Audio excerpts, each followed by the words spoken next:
हम ज़बा करते हैं ना, बाज़ लोग रो रहे होते हैं, ये वाकई कैफियत होती है। जानवर ऐसा पल जाता है, इंसान को ऐसी मोहब्बत हो जाती है, फिर इंसान कहता है यार अल्लाह ने क्यों हमें हुक्म दिया हम काटें। असल में यहाँ भी अल्लाह आपको कुर्बानी में दुनिया का मुसाफिर खाना होना बता रहा है कि आज नहीं तो कल जुदा होना है।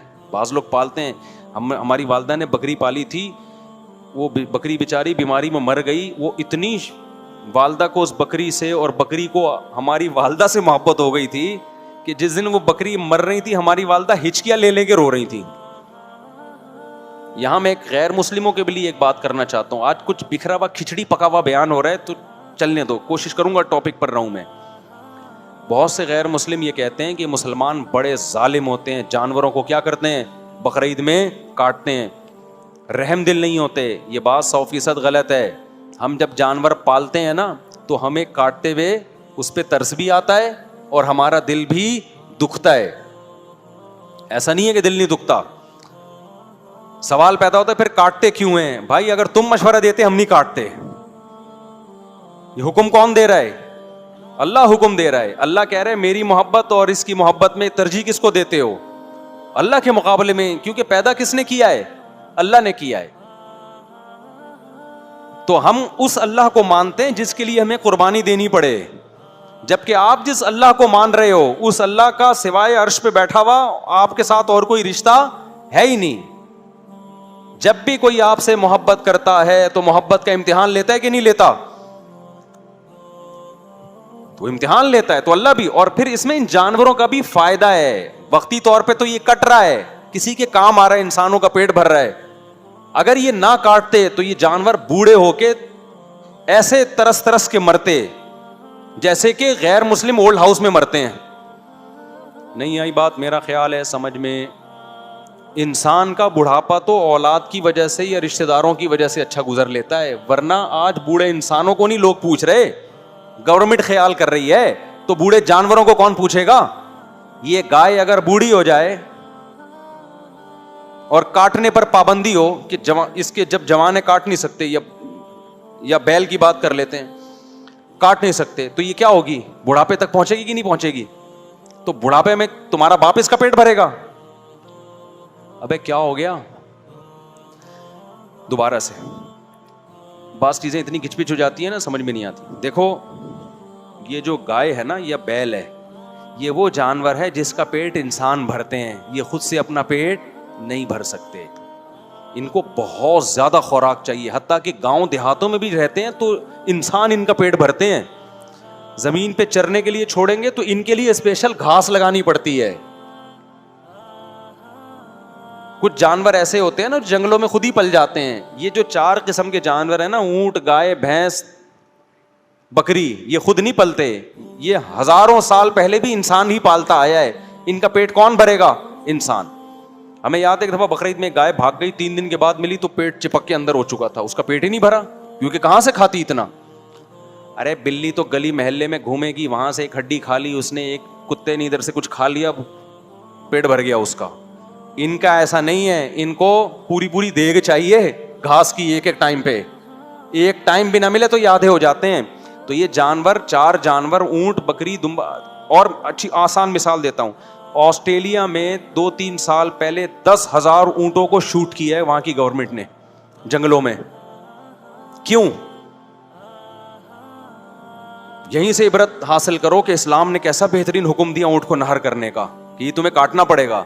क्यों? इनकी जो नस्ल बढ़ती है, इनको खिलाता है इंसान, किसके लिए? अपने फायदे के लिए। अगर इंसान का फायदा नहीं होगा तो इंसान खिलाएगा इनको? नहीं खिलाएगा। ऑस्ट्रेलिया वालों ऊंट खा नहीं रहे, इतने ऊंट जंगलों में पल रहे हैं, जंगलों का सफाया शुरू कर दिया उन्होंने, पानी इतना पीना शुरू किया, उनकी नहरों में पानी की शॉर्टेज। उन्होंने बोला भाई इनको मारो, नहीं इनको मारोगे तो बाकी जानवर क्या हो जाएंगे? वो मर जाएंगे, फिर ग्रीनरी खत्म हो जाएगी। तो उन्होंने 10,000 2-3 दिन में शूट कर दिए। इससे साफ पता चलता है कि इस्लाम ने जो बकरीद की कुर्बानी रख दी, उससे खुद ही इनकी नस्लें क्या हो रही हैं? कंट्रोल हो रही हैं। समझते हो कि नहीं समझते? हमें जरूरत नहीं पड़ती कि हम जाके 10,000 ऊंटों को शूट करें, क्योंकि हमारे यहां ऊंट का गोश्त खाया जाता है। तो अब अगर इन जानवरों का पेट आप नहीं भरोगे, या भरोगे मगर काटोगे नहीं इनको, तो ये क्या होंगे? बूढ़े। अब बुढ़ापे में इनको टेंशन से बचाने के लिए या तो काट दो, लेकिन बुढ़ापे में काटने के बाद इनका गोश्त किसी काम का नहीं होगा, और अगर नहीं काटोगे तो फिर तुम्हें इनका पेट भरना पड़ेगा। अब मुझे बताओ, जो गैर मुस्लिम अपने बाप को घर में रखने के लिए तैयार नहीं है, उसका पेट नहीं भरेगा, उसको ओल्ड हाउस में जमा कराएगा, तो उनको मुस्तकबिल में इन गायों भैंसों के लिए भी ओल्ड हाउस बनाने पड़ेंगे। नहीं आई बात समझ में?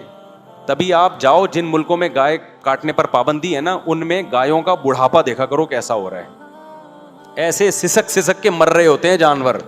तो अल्लाह ने इन जानवरों पे भी रहम किया कि भाई हट्टे कट्टे मोटे ताजे हैं, इन्होंने लाइफ को जितना एंजॉय करना था कर लिया, अब इनको क्या कर दो? ज़बह करो ताकि खून निकल जाए। ज़बह करने में भी ये हिकमत है। और गोश्त कौन खाएगा? क्योंकि कायनात बनी इंसानों के लिए। इसमें इन जानवरों पे भी रहम है कि बुढ़ापे से बचा लिया, और इंसानों पे भी क्या है? भलाई है। और एक और फायदा इन जानवरों का इससे ये होता है कि जो कटेंगे तो फिर इंसान उनको पालेगा भी ना, ये पैदा भी तो होंगे फिर। अब देखो, फार्मी मुर्गी अगर कहे कि मेरे पे जुल्म हो रहा है, इंसान मुझे काट के खा जाता है, तो हम कहेंगे तू अगर काट के खाने का रिवाज ना होता तो पैदा ही ना होती।